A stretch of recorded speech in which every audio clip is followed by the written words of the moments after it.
Kita lihat yang pertama, saudara. Ada tipu istri pura-pura dibegal.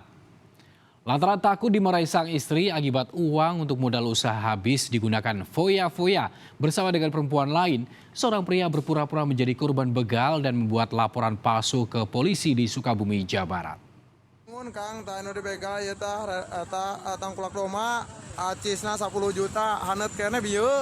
Dede Rosyadi sempat lemas tak berdaya setelah mengaku menjadi korban begal di Sukabumi, Jawa Barat. Bahkan kepada polisi, ia mengaku uangnya sebesar 10 juta rupiah raib digondol pelaku. Ia pun akhirnya melapor ke polisi. Tipu daya Dede terbongkar setelah polisi menggelar olah TKP dan menemukan sejumlah kejanggalan. Ia akhirnya mengaku bahwa pura-pura dibegal. Dede beralasan takut kepada istrinya lantaran uang 10 juta rupiah buat modal usaha habis untuk foya-foya bersama perempuan lain. Hasil pendalaman ditemukan notifikasi, notifikasi masuknya debit ke banking daripada handphone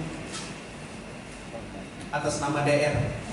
Dari situ kemudian dilakukan pendalaman dan akhirnya yang bersangkutan bernama DR mengaku bahwa dia yang sebelumnya mengaku dibegal uang sebesar 10 juta untuk membeli kambing adalah laporan palsu.